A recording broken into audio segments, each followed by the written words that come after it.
O Senhor esteja convosco. Ele está no meio de nós. Proclamação do Evangelho de Jesus Cristo, segundo São Mateus. Glória a vós, Senhor. Naquele tempo, partindo dali, Jesus viu um homem chamado Mateus, sentado na coletoria de impostos, e disse-lhe: segue-me. Ele se levantou e seguiu a Jesus. Enquanto Jesus estava à mesa em casa de Mateus, vieram muitos cobradores de impostos e pecadores e sentaram-se à mesa com Jesus e seus discípulos. Alguns fariseus viram isso e perguntaram aos discípulos: por que vosso mestre come com os cobradores de impostos e pecadores? Jesus ouviu a pergunta e respondeu: aqueles que têm saúde não precisam de médicos, mas sim os doentes. Aprendei, pois, o que significa: quero misericórdia e não sacrifício. De fato, eu não vim chamar os justos, mas os pecadores. Palavra da salvação. Glória a vós, Senhor. A nós descei divina luz, a nós descei divina luz, e em nossas almas acendei o amor de Jesus. O amor de Jesus. Estimados irmãos e irmãs, 10º domingo do tempo comum, a liturgia da palavra deste domingo vai nos falar, através do profeta Oséias, o que agrada verdadeiramente a Deus. O que é que Ele quer de nós que somos o seu povo? O que Ele vai nos proporcionar através de uma vida de comunhão com Ele é uma vida de amor. Deus nos ama incondicionalmente.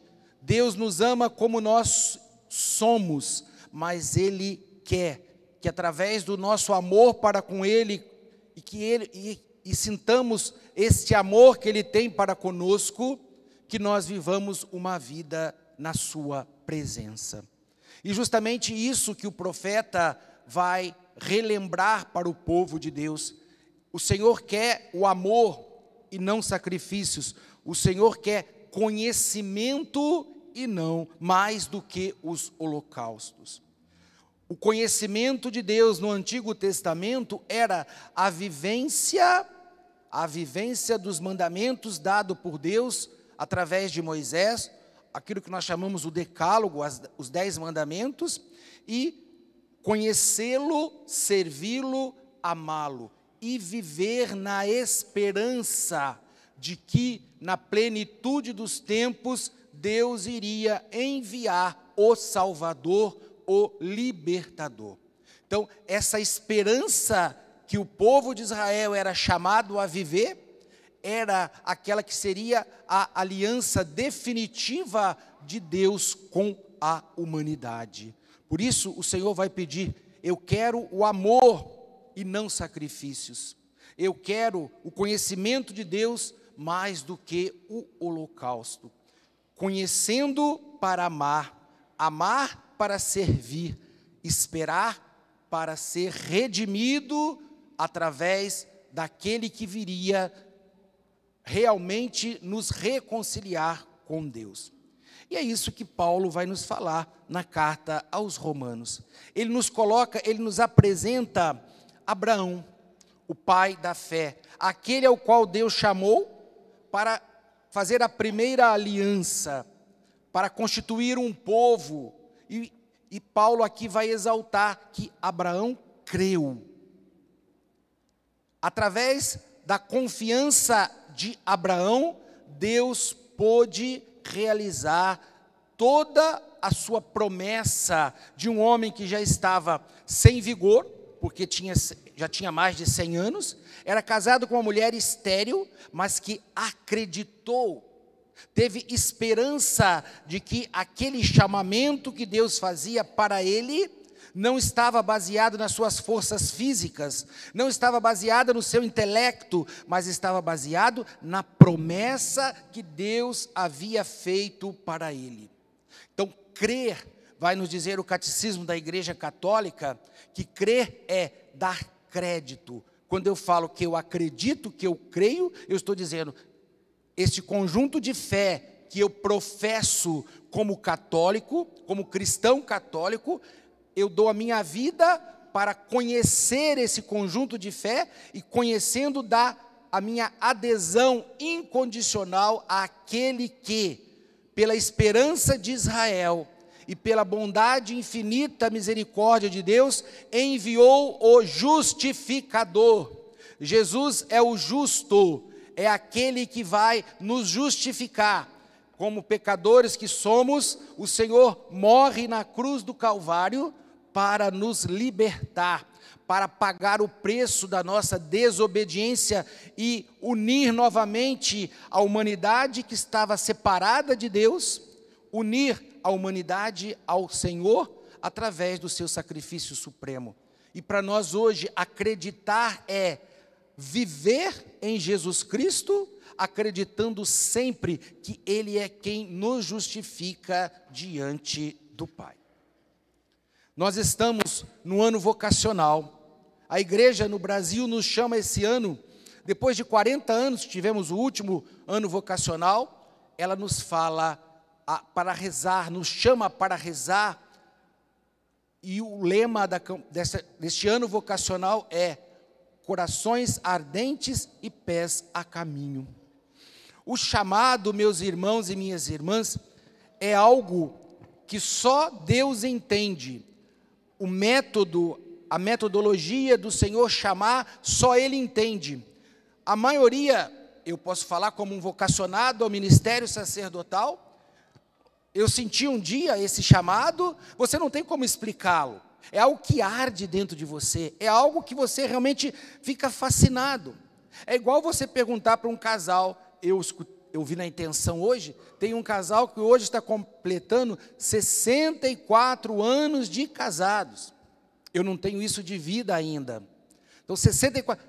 Perguntar para eles, o que foi, o que realmente te encantou, a beleza, no sentido bem físico, mas e hoje, depois de 64 anos, o que te encanta a renovar isso todos os dias? Muitas vezes é um mistério, nós não sabemos. Nós não temos uma bússola que fala assim, é isso, é aquilo. Não, Deus ele vai se descortinando a cada momento, e o chamado de Deus é algo interessante. Deus não chama aqueles que nós muitas vezes pensamos que é os melhores. A escolha de Deus é totalmente diferente dos nossos padrões. Eu costumo falar que nenhum dos 12 apóstolos que Jesus chamou passaria por nenhum teste de RH hoje nas nossas empresas. Não passaria.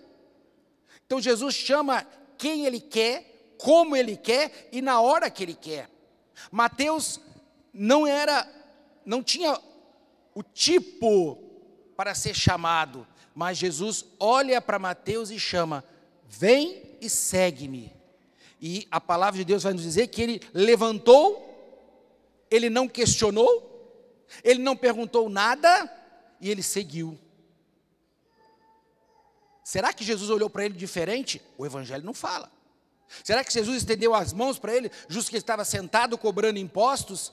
O Evangelho não fala, só fala que Jesus fez o convite, segue-me. E Mateus levantou e seguiu a Jesus. Mateus, que era considerado, dentro do povo de Israel, um pecador, porque ele cobrava impostos para Roma que oprimia o povo de Israel. E a mesa, sentar-se à mesa para o povo de Israel era algo extremamente excludente.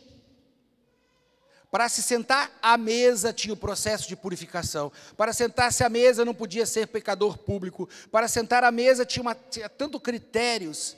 E por isso que os fariseus questionam, mas por que o vosso mestre senta na mesa junto com os pecadores e cobradores de impostos? Porque a mesa não era para isso. A mesa era para aquelas pessoas mais próximas.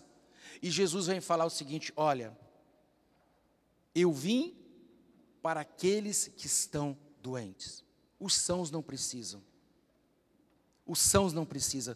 Eu vim para, através do meu sacrifício supremo na cruz, eu vim trazer a misericórdia do Pai. Eu sou a misericórdia do Pai.